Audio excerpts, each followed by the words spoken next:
Writing is about the process. It's about listening and recognizing remnants of your story in the stories of others. When we share our stories with each other, we share the resonance of the human experience. The By Firelight podcast is your invitation to join our circle, a circle of writers, poets, seekers, and storytellers as we capture our living in words.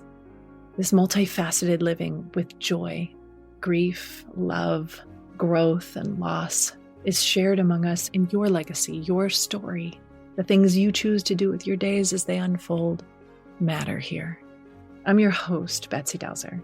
I'm many things, but in this gathering, I'm a painter, poet, and writer, and I'm honored to be your guide through these episodes.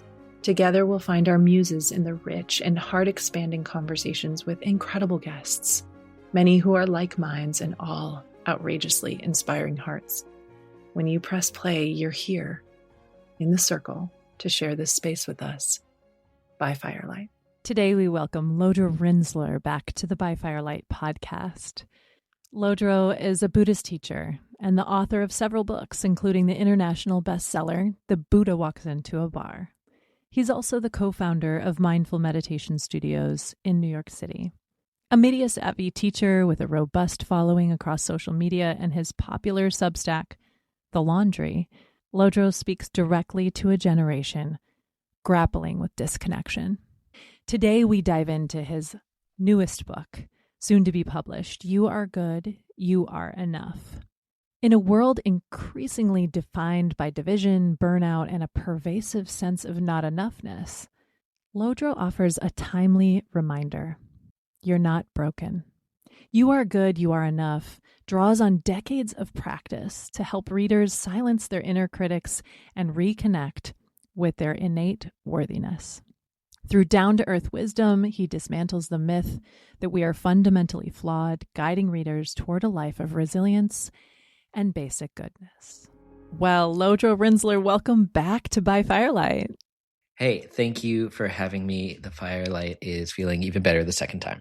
Yeah, it sure is. And, you know, I have to tell you, it was such a gift to receive your email inquiry of like, hey, I've just written a book and I'd love to come back. So thank you so much. It was also a special gift to receive this pre-published work of art that we're going to dive into today. So thank you on so many fronts. Well, that's incredibly kind. Thanks for having me back. I mentioned to you in that email, like I'm going to go out and talk about this book. I want to talk to people that I really like, enjoy and admire, and you're top of the list, as I said. So I'm so happy to be back. Thank you.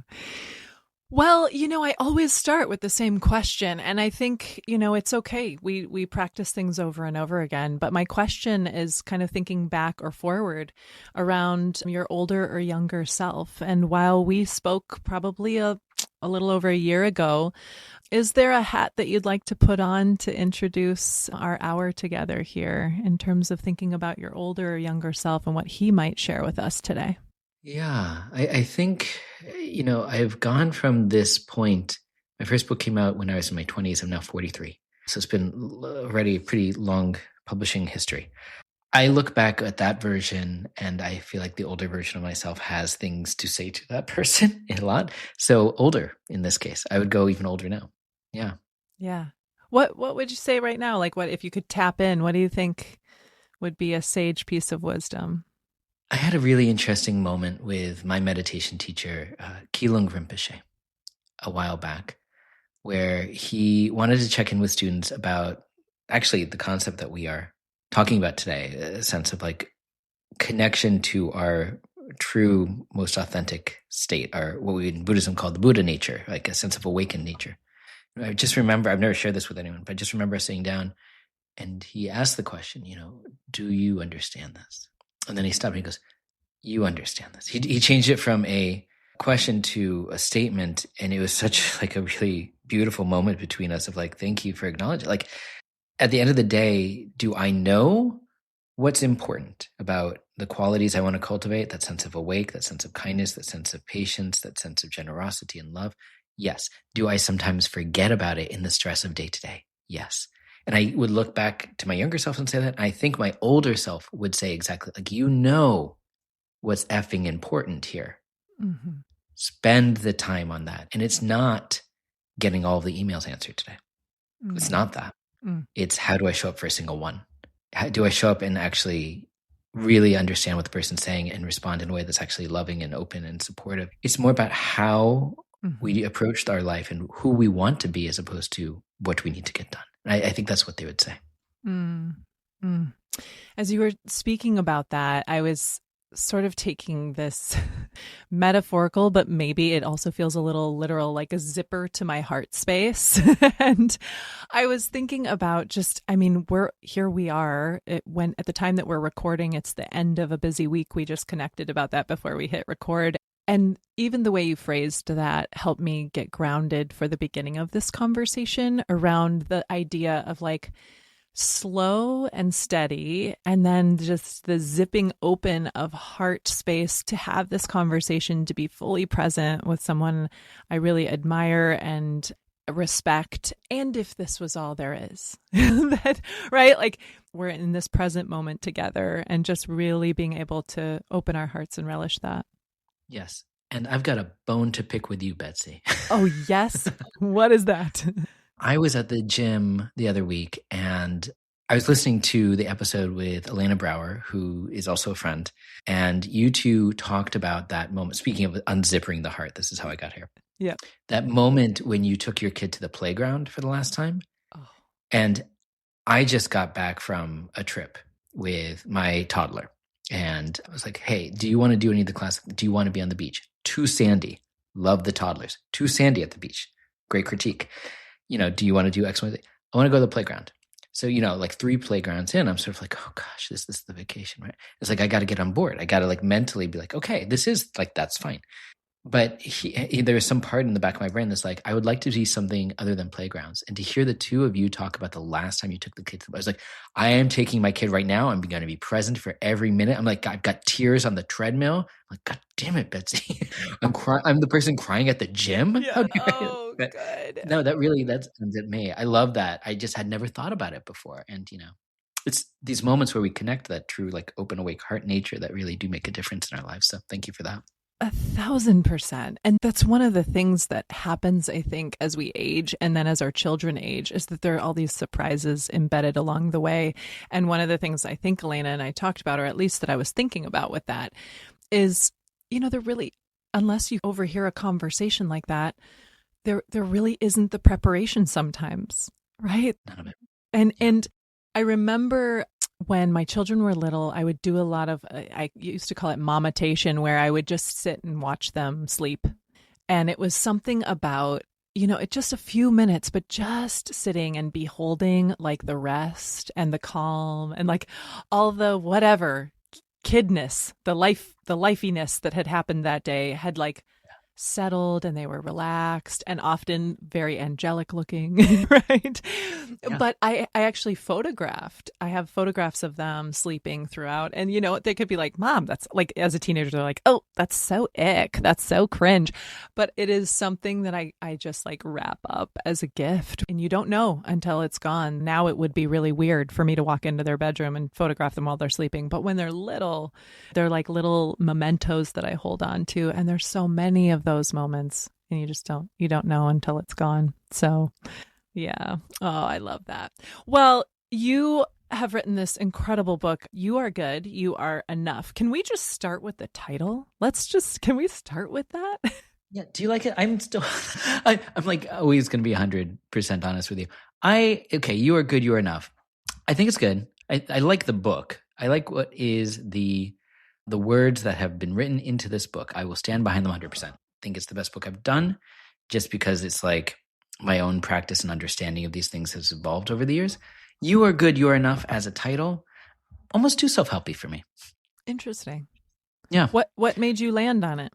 Lack of like better options. Like we almost did good enough, but then it's like, oh, this book is good enough. You're like, okay, like maybe I should get one that's better. So you are good, you are enough. It's positioned as such that it's trying to say you are inherently good. You are inherently enough as you are. And this is the closest that I can get that it doesn't say all of those words.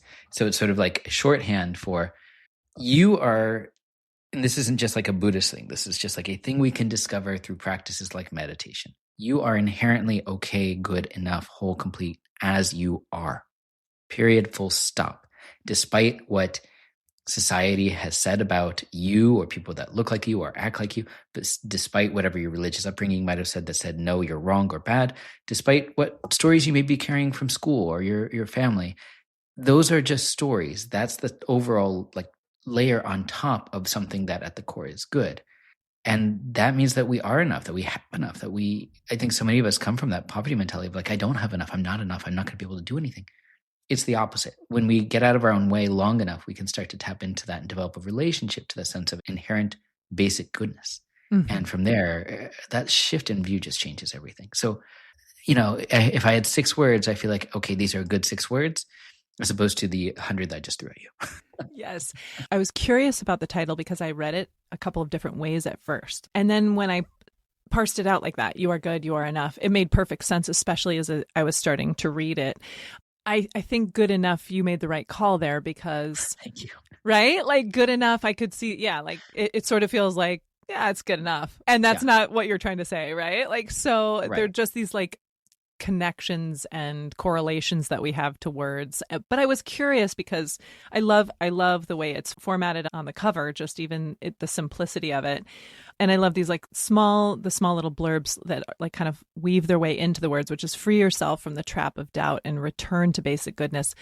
Just that like it gives you enough to really know like it's not just self-help. Like it's not, I feel that. And I'm the girl who literally since age 15, when I started reading Sark and Sabrina Ward Harrison, I was headed straight to the self-help category of the bookstore. No shame about it. No shame, right? So, but it is much more. And I was curious about how you landed on it. So thanks for indulging me a little bit. Yeah, it's funny. You write a book like this that says, hey, inherently your whole complete good as is. And as you just noted on the cover, it says right there, so long as you steer clear of those stories, i.e. the trap of doubt, that little voice in our head that says, you're not enough. Actually, you're not doing a good job. You said the wrong thing at that party. Whatever that voice, however it manifests for you, that's the trap of doubt. Oh my gosh, if everyone here at work knew just how little I got done yesterday, they'd fire me. It's like that sense of fraud or imposter syndrome.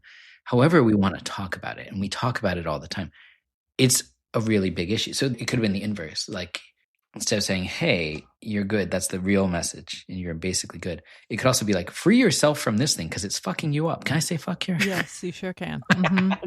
Okay, good. Right? But it is. It's like, oh my God, that voice is so exhausting. And here's the real thing that I will share with you. You write a book about these 2 topics, that you're inherently good and what is going on here when you're fully present is true. And there's stories that are going to come up that tell you otherwise. Guess what happens when you write that book? Those stories are so effing loud. It's just constant. It's shocking to me. I've been meditating for, 37 years. And I have been teaching meditation for 25 years. And it still comes out every time I release a book. It's this little voice. What if people don't read it? What if someone hates it? What if, there's one great moment when my very short book on how to meditate called Sit Like a Buddha came out. Just real primer thing that they asked for. And I got a 1-star review that said, nothing you can't find quicker on Google. Which, yeah, fair. Like if you need to if you want the world's shortest summary, you absolutely should go to Google. And if you want a book on it, you can come here.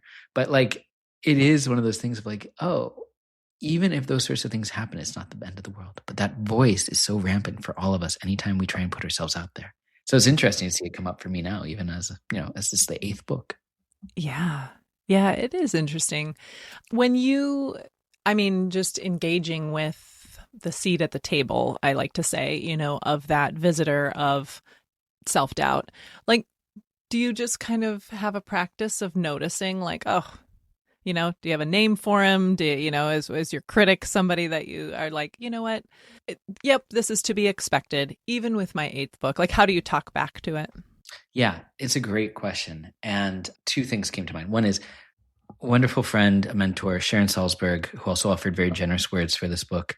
She has a great story where she started calling her little voice Lucy, like Lucy from Peanuts, which is that like really negative little child, which I think is adorable because then it's like it's a cartoon child. Like how dangerous can it be? So for anyone who finds that helpful, I think it's great. I haven't gone there yet, but it's more of like I haven't figured out a good name as opposed to like nothing's organically come up. But for me, I think of this wonderful analogy, and this is also like a really funny part of me going on podcasts, because I feel like every time I end up talking about like how wise my wife is, but she never listens to any of them. So it's like, which is like great. So I can tell everyone to go buy her book, but it's called Tea and Cake with Demons, and her name's Adriana Limbach. And the central premise there is that when these demons come to the door and they start rattling it and saying, "Come, I'm coming in," that you don't hide from them. You just go straight up and you open the door and say, "Come on in. We're going to have some tea and cake." And you sit down at the table with them and you look at them and say, "So what do you need to tell me? Let's have a conversation." But then once the tea is dry, the cup is empty.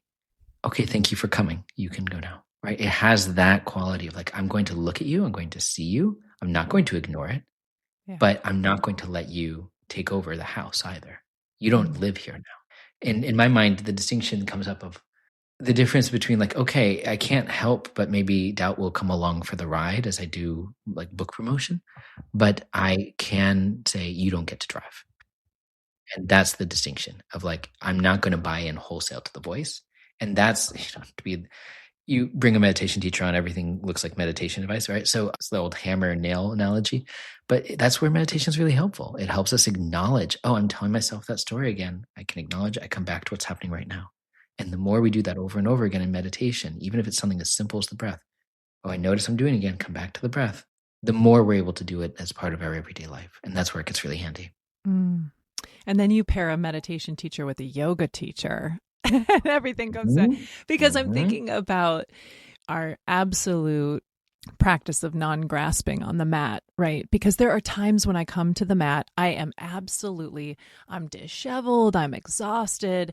I just kind of throw the mat down like a meme you'd see on your algorithm. And I have just the most dynamic practice, right? I am just like, I am in it. I'm in the flow. And then conversely, I might have a day where I'm feeling great. I'm feeling like, yep, I'm just going to fit this practice right into everything.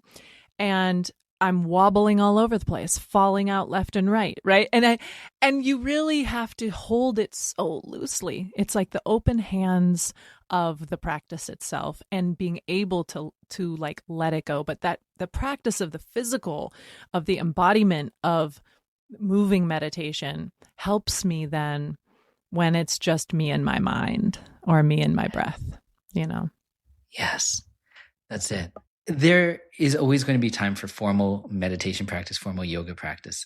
And then I think the other part of this is, how do we start bringing this into our everyday life? And that's what a big chunk of this book is. It's not just, oh, here's go meditate and then everything. You start to connect to basic goodness. It's like, well, that can be a way. But gosh, because I mentioned my wife, every section ends with like on the spot practices. And the one that came to mind right now is I read somewhere that Disney World apparently has a hug rule. That if you are in costume, like you're Mickey, and a kid comes up and hugs you, you stay there until the kid breaks the hug. Because you never know how much that child needs that hug. Which, when I read that, again, thankfully I was not on the treadmill, but I started crying. And I started just like quietly instituting that in my house, like with my toddler, with my wife. It's just a sense of like, oh, this is what we're doing. I'm just 100% here. Like that's hugging meditation. And in that moment, there is a feeling of, oh, I'm okay. They're okay. Like there's basic goodness. That's it. So just finding these little glimpses of here, there, a hug, a moment that we step into the shower and our shoulders drop and we can relax, a moment when we are petting our dog. There's so many moments that we can start to connect to a sense of okayness. And frankly, we need that right now because there's so many things that we would say are not okay around us. Mm-hmm. To find and cherish those moments where we feel 100% authentically who we are. And in those moments, recognize that right now I'm okay. It strengthens us to deal with all of the not okay things. Mm-hmm. Let's talk a little bit about the structure, and then we'll go into the content of the book. You start with the you are good, right? Like yeah. You are basically good. And then you go into others, and then you go into society. And there's a part of me actually that like I can see this like almost like, like stone and the ripples sort of thing is how it spreads outward. But I'm wondering about actually starting the well, first of all, I should say I have structural questions around like, how did you decide that on book number 8? Is somebody guiding this process for you? Or is this something that you're laying awake in bed dreaming about, those sorts of things. So let's start there and then we can kind of unpack. Yeah, it's interesting. Everyone has their own process around the writing of these things. And for me, it's always a situation where the topic comes into my mind and then I just let it haunt me. We live in a house from the 1700s. So it's like, if there's ghosts, if they exist here. And so I feel like, I'm just getting haunted left and right, but often by these big ideas of, oh, what does it mean to actually look at the basic goodness of someone who I find really problematic or who I detest or who I'm having a hard time with? Like, what does it mean for me to actually and I just sort of let it sit in the back of my mind, and then it might come out as a chapter. But for the structure itself, it was always pretty clear to me that it could have just been a book about how you are basically good. Here's a bunch of techniques and practices that you can do to discover this for yourself. So it's not me telling you anything, it's you experiencing it for yourself, because that's really the interesting thing.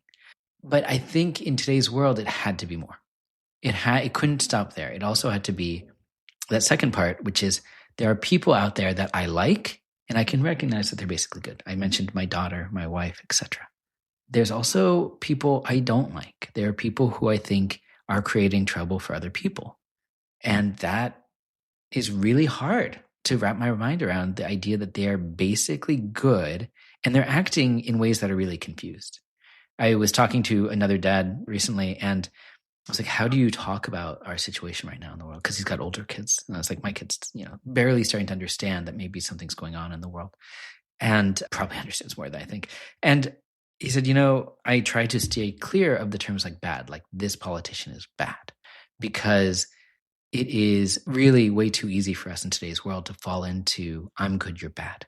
And that just creates further a division amongst us. And I was like, that is effing wise. So I said, what do you do instead? He said, well, I say that they are confused. They're confused about how to make themselves happy. I was like, that's it. That's the thing, right? Like, I know when I have acted in less than skillful ways, which has absolutely happened, I was not acting from my best place. I was either wildly, in grieving, or like there were times in my life that just like things fell apart and I just wasn't myself. And it was difficult for me to be skillful, and I made bad choices. Like, I know that. So I can see, when I see someone else doing it, I go, oh, it's not sympathy. It's not you bad person over there, you shouldn't do it. It's like, oh man, I know. Well, you're striving for happiness and you're doing it in all the wrong ways, aren't you? Because you're creating harm for yourself, maybe even for other people, right? So it has that quality. So there's the people that we don't like. And there's a bunch of chapters in this book, You Are Good, You Are Enough, about that. How do we open to those people? How do we consider them? How do we not villainize anyone? And then there's the massive group of people that we don't know. Like, even as we're talking, like there's people driving by, there's, I'm going to go pick up my toddler from preschool after this. And, there's probably a lot of people I'm going to pass that I'll never even speak to, but they are in their world, like they're the central cast character, like they're the star, right? I'm the background character. We're all like that. So to recognize, there's basic goodness in the people I like, the people I don't like, the people I don't even know. What is society if not just that? Society is this group of people that I like, this hopefully very small group of people that I don't like, and a massive group of people I don't know, that I read about in the news, that I see on television, that I hear about from other people. Like that's society. So society, it's not some massive thing out there that is impossible to, influence or permeate. It's a sense of like, oh, we're in it. We are society. You and I right now are in a mini society called a podcast. And you have a great society that you've built of bringing on people who have a lot of wisdom, who are very compassionate, who then, go out to the listeners. And that, if you're listening to this right now, you're part of the society too. You're part of this podcast society, this community. And then if you feel influenced by any of this and you say, oh, this was an uplifting conversation between you and me, and they say, oh, it was uplifting for me too, then that has a really positive effect where you go next. You go pick up your kid at Days Care and you say, oh my gosh, I'm smiling at people. I'm making more of an effort to be compassionate or patient if someone cuts me off on the way. That is the positive influence. It's the stone thrown in the pool of water that you just talked. We don't know where the ripples will go. I don't know where the ripples from this conversation will go. Maybe one person will pick up this book and actually get something out of it. Maybe 10, who knows? I don't know. Maybe none. But maybe they're influenced by the conversation. Either way, it's, we're doing what we can to positively influence society, because our mini societies, the podcast society, the daycare society, the traffic society, they add up to a larger society overall. Mm-hmm. Yeah, as do like the miniature moments become what is really the life story, right? That's it. Yeah. That's it. Yeah. I have a friend who was fond of saying, the way we show up for one thing is the way we show up for all things. And that's it. If I show up here and I'm spaced out and I'm, also answering emails on my phone or something, like that's how I'm going to show up for everything. And I'm reifying the tendency towards distraction and non-attention. If I show up here, I'm 100% authentically with you, then, that hopefully will reify that tendency towards other areas, when I'm hugging my wife, when I'm picking up my kid, etc. The topic of, I guess, the word that's coming to my mind is desensitization, or being desensitized. I'm wondering, I think a lot, because I work in schools, and so I have a daily touch point with, to be super ultra cliche about this, today's youth, right? Today's youth, but I'm great band name. Someone should name them. If you're listening to this, you're looking to start a band, please take that from us. Take it. But I've wondered a lot about the incredible amount of input, and if we are desensitizing ourselves, our youth, to that empathy chain or the heart open space, because it's actually too much to hold war scenes, too much to hold murders, too much. I was watching a documentary last night with my partner, and there was, the topic was an unjust murder, and they kept showing the footage over and over. And at some point I said, I've seen this particular frame enough. I don't need to see a man shot point blank again, right? Yeah. But I felt like I almost had to give a little bit of a frame of why I was covering my eyes during that moment, because it was I just know for myself, I had seen that one time and 2 times, and then I think I watched it another 3rd or 4th time, and then I was like, this is enough, right? Because I don't want this to become this is a character. This is a real person, and I'm watching their real murder right in front of me. I don't want to become desensitized. And yet you open up social media, and over the course of any given day, you're going to see horrific scenes, right? So what do you think about the ability to be fully present and maintaining this heart open space with this challenge of what's bombarding us? I love this question so much. And I'm right there with you. Particularly, yes, we might watch the news and see it, but really in social media, because it's also quick too. They're like, hey, look, this school was bombed. Here's the footage. And you're like, are you fucking, literally you're just showing me the nightmare for any parent, and all of these parents are now going through it. And are you kidding? It's just, then that's the day, right? That could take over the day. It's really hard. Because again, we don't want to look away. Not in a sadistic way, but we want to keep our heart open and bear witness to the suffering of the world, but we don't want it to overwhelm us. And I think that's really part of what you're asking about. And, I'll talk about meditation again, but for me personally, it has been a really beautiful practice to help me stay grounded. Because this is not about saying everything's okay. It's about saying I can be strong in the midst of it. And in order to be strong, I have to ground down. So every time I sit down to meditate, I'm taking the time to literally ground down through my sits bones, through my feet, through my legs. And I lift up and I keep my shoulders just slightly back so that there's this strong back. And also that opens up the heart center. It's both. There's a strong back and an open heart. And that balance, even in the posture, when we sit down to do it, is huge. And it's mountain-like. If a strong wind comes and hits a mountain, it is just goes right off the mountain. It is not affecting the mountain. But if a strong wind comes and hits a wilted flower, it could uproot that flower and whip it around. So we want to be like the mountain. How do we become like the mountain? We do practices that actually train the mind so that we don't get held by every story. And I used the example before.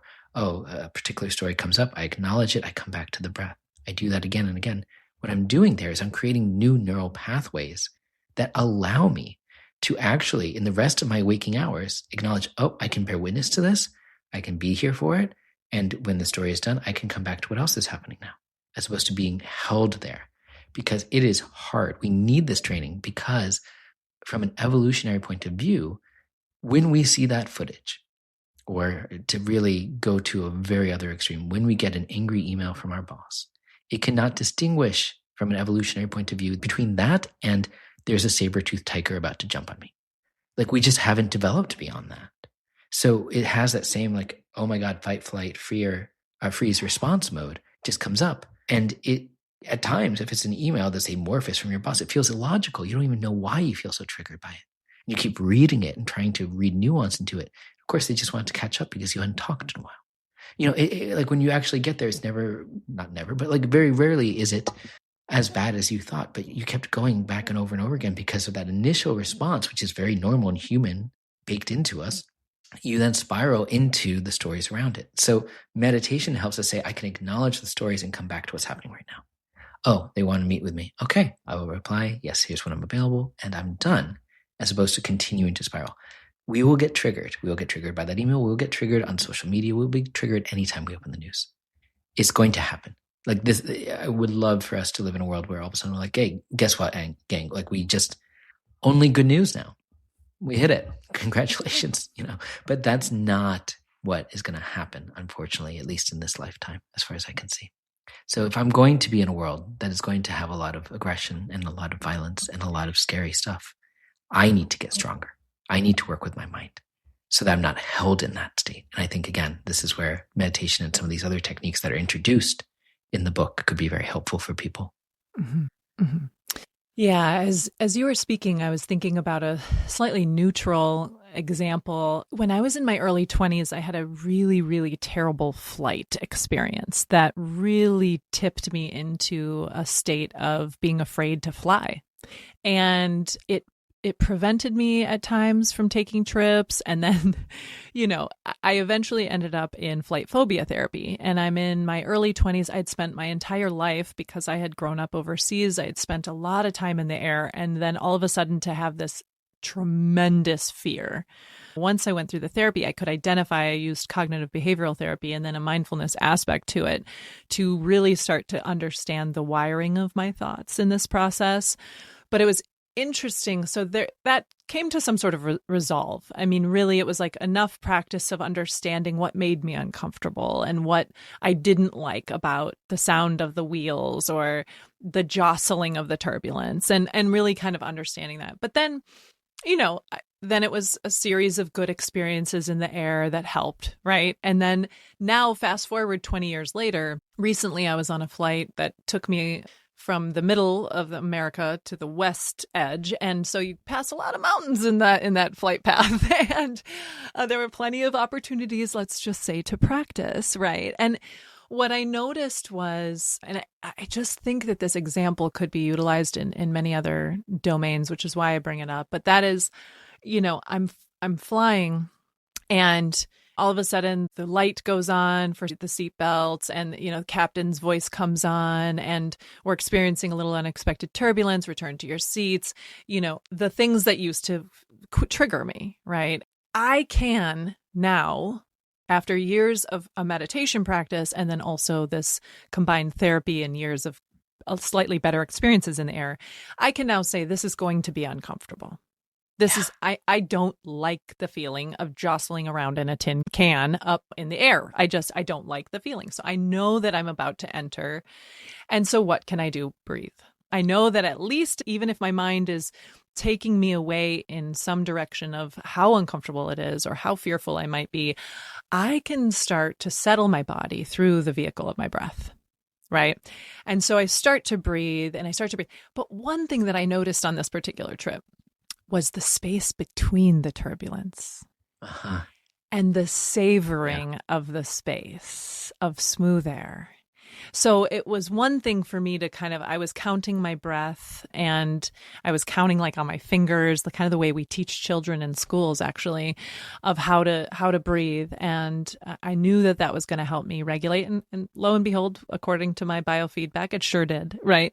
But additionally, when it started to smooth and things started to calm, I was like, sit here with how good this feels and let this really come in to the pores and seep into even the marrow, right? And just let it feel fully good. Right? And isn't that kind of what you're talking about in this book is that space of like being able to identify, to come back to the good and to know that is right. Like that is who we are, that's what we are, and the savoring is part of the process as well. Yeah, that's it. That's it 100%. I'm reminded of this quote from the Vietnamese Zen master Thich Nhat Hanh, where he said, life is filled with suffering, but it's also filled with many wonders, like the blue sky, the sunshine, the eyes of a baby. To suffer is not enough. We must also be in touch with the wonders of life. And what you just said is exactly that. It's, oh, okay, there is suffering. Suffering comes as part of life. You bring the Buddhist teacher on, he starts talking about suffering. But it's part of life. I mean, I think if we try and ignore that, then we're going to be in trouble. It happens. It's the suffering of sickness and aging and death and all sorts of things, and air travel and the airline losing our bags. It's everything, right? But if we just turn our mind to that, we will live a miserable life. If we turn our mind to the many wonders of the world, like the blue sky, like the feeling of the warmth of the sun when we get off that flight, when we turn our attention to the eyes of this child and are just there with them, if we put our attention on that, we will live a glorious life. We'll live a life that feels so meaningful. And I think the thing that many of us feel is like, oh, but I'm trapped in this mind that won't let me do that. And it's like, no. We can train the mind. We can train the mind to acknowledge the wonders. We just need a little help sometimes. Yeah, that is so good and so true. All right, so I'm going to go into a couple of different lanes around the content here. And I'm going to go, I think one thing that stood out to me as I was reading, well, first of all, it's beautiful. I love this work. I hope everyone that's listening, and especially if you're feeling the zipper of your own heart opening as we're talking, that you go and find this book. It's out at the end of this month. We're currently recording in March of 2026. So we'll add all the links to find that. But it's I was going to say easy read, but I didn't want you to think that I meant like it's not deep. It's an easy read in the sense. Read. Yeah. No, it's like you open it up and you want to keep going. Oh, that's sweet. Good. And it's conversational. And I don't think it's just because I know you or just because we have a relationship. I really just could feel your authenticity through it. So I'm really feel like you nailed that. So thank you. As you just noted, like no one's really read it yet. So to hear that from you means a lot. So thank you. Yeah. One of the things that was coming up was kind of this notion. I felt so strongly that the reminder in it is you're not alone. Yeah. You're not alone. That we isolate ourselves in the feeling of potentially this doubt or even in the suffering, right?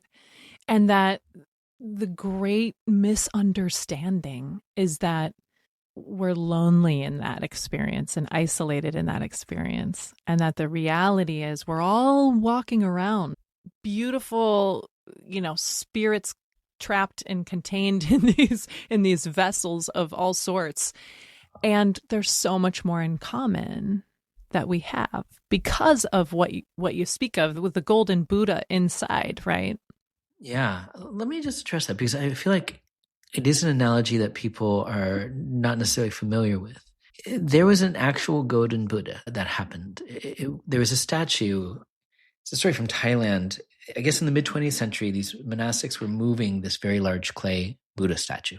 And during the move, the statue fell and it cracked. And I just imagine them going, oh no, like this thing's been around forever. We just cracked it. And they examined it and they said, wait, there's some gold. There's some glimmer underneath. We need to look at that. So they started chipping very carefully away at the clay. And they revealed that actually this clay Buddha was a solid gold Buddha all along. Apparently centuries earlier, to protect the statue from invading tribes, it'd been covered over in clay to disguise its value. And so it continued on. But over time, people forgot the true nature of the statue until this incident happened. And today, people from all over the world visit Thailand to see the statue that happened to be gold, but had forgotten, essentially. People had forgotten what it really was. And that's us. We are very much like the statue. We might feel like we're covered in layers of flaws and imperfections and distractions. And we're taught maybe that we're not good enough, that we aren't gold. So we start searching outside of ourselves. Well, if I get this house, then I'll be happy. When I'm finally in a relationship, I'll feel happiness, and so on. But we spend so much time struggling for the next thing, hoping that that will actually make us happy. Instead of being satisfied with our lives, we believe we're missing something, that we should want more. So that reaching, that grasping is like scratching this itch that just continues to get worse every time we do it. When we don't get what we want, we feel like, oh my God, I'm failing. And when we do get what we want something new. So it's not just you and me, like this is everyone. This is, what the Buddha talked about 2,600 years ago. But the idea is that we are inherently gold. We are basically good. And all of the clay on top of that is just the stories that we've taken on over the decades we've been here. And that we can chip away at those so that we can come back home to who we really are. Mm-hmm. When I read that story in the book, I was thinking about the Garrison Institute. I'm sure you've spent time there before.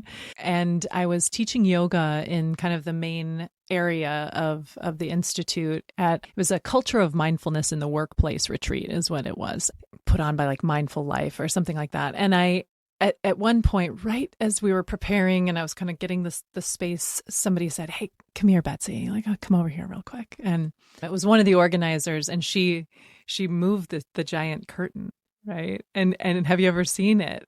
Behind the giant curtain is this giant golden Buddha, right? Yeah. And it was so powerful to see and have this moment, like it. Right. It's behind a veil for various reasons of ecumenical practice, etc. But to know that it was infusing the space just with this symbol alone, and yet the beauty of it and everything, to know it was in the space completely shifted my experience of teaching in that space. Yeah, I bet. And it is.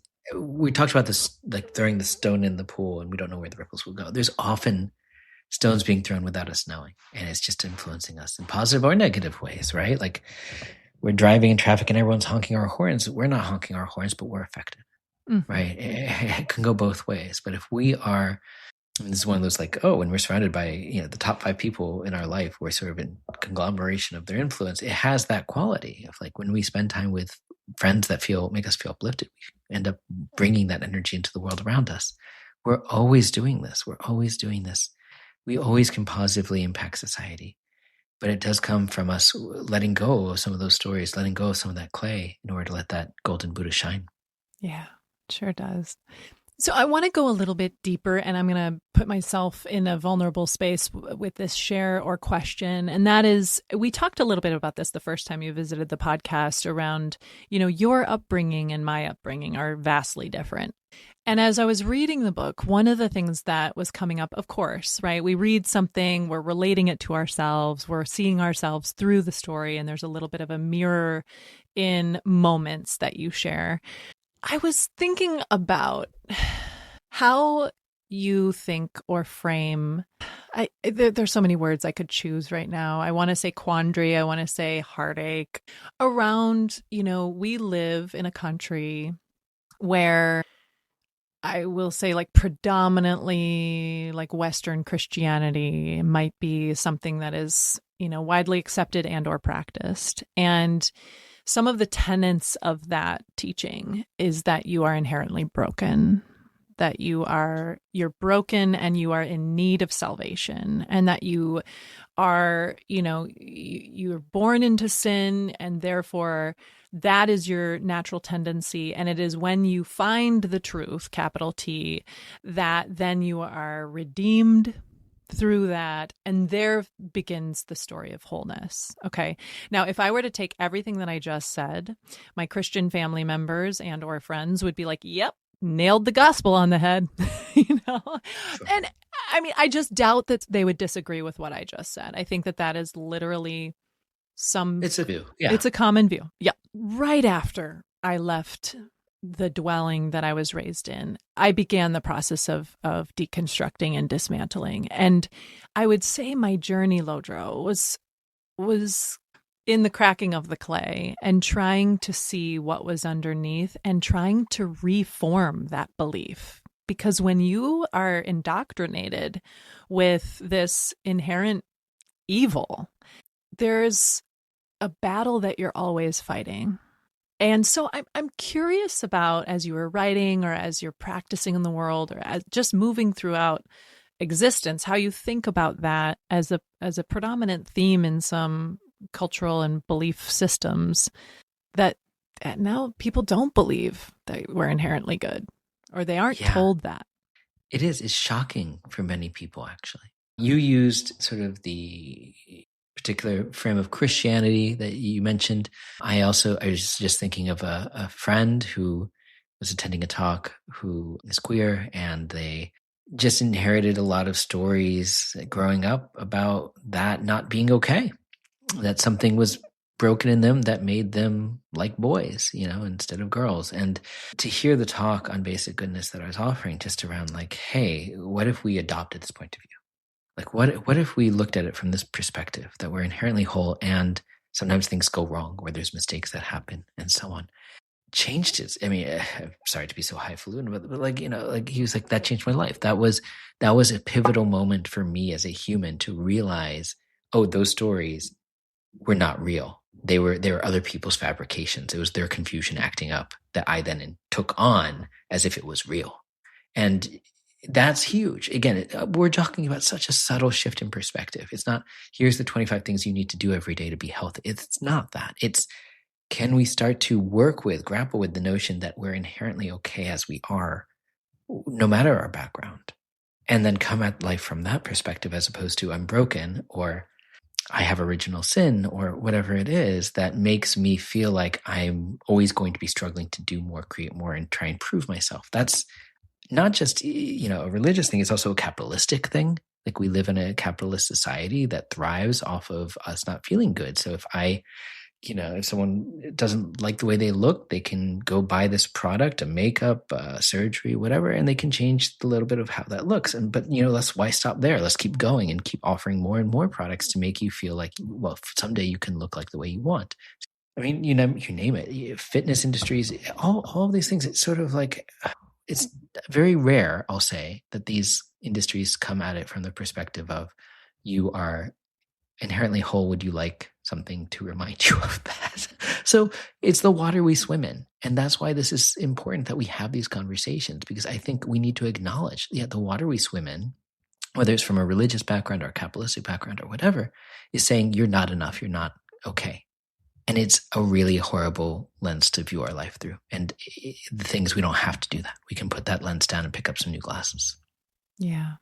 I'm thinking about the healing aspect. This came up a lot as I was reading it.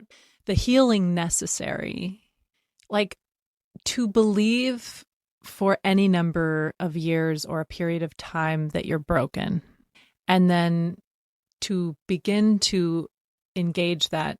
Maybe it begins feeling a little subtle, but then is quite remarkable, the shift to, well, actually,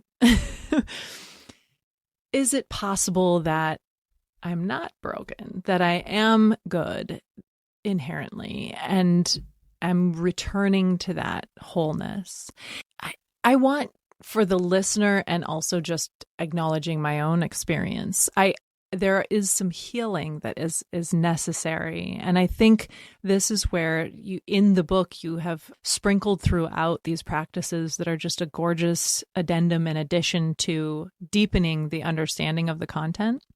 And I'm wondering about compassion meeting people in the practice of compassion, not just the word itself, but the practice of compassion, meeting people in the place of really trying to believe that.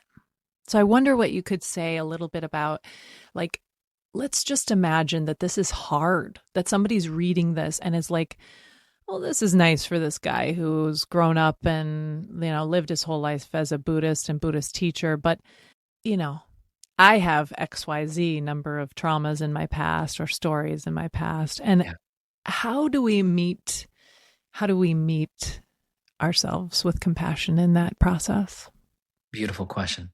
I think that there's something that's really important when we look at this inner voice. And it's not just the voice that says you're not enough, you're not doing enough. It's anytime we, for example, drift off in meditation, we might say to ourselves, oh, you jerk, why are you coming back? We often reify a self-aggressive voice.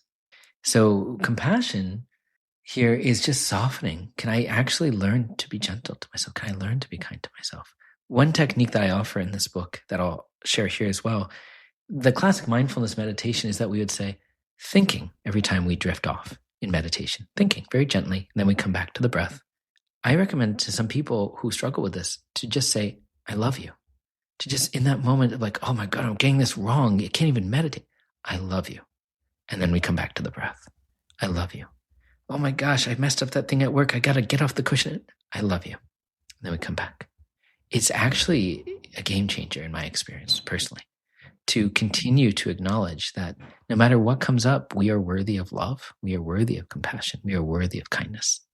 And that's the key message of this book. Wow.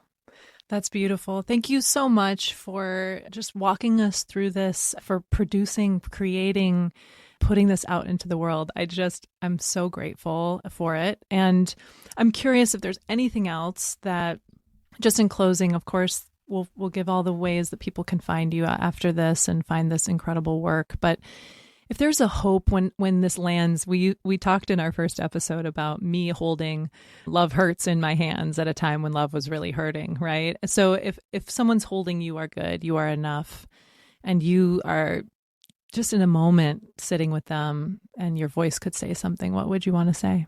Yes, such beautiful questions. I think if someone is holding this book and they're just looking at the title, they're saying, they know that they actually see the intent. You are good, you are enough. If we remember that about ourselves, our whole life can change. But we have to get in touch with that experience of basic goodness. And from there, deepen that relationship with ourselves and our basic goodness so that we start to remember it about each other. And if we do that, the world would look very different. Because this revolution away from self-aggression, it's not about self-improvement, and it's not about whipping ourselves into shape. It's about self-recognition. It's recognizing that you're already whole, complete, good as is. And the moment that we stop trying to become enough is the moment we really start living. Well, hand to heart, the heart zipped wide open. I appreciate the hour, the time, and your incredible gift to this world. Thank you. Thank you. Thank you, Betsy. I always appreciate being here with you. By Firelight is a Lit Path Studios production and is produced by Jamie Gale and Betsy Delzer. Music is by Legito Music and Pond 5. Thank you for being a part of our beautiful collection of stories.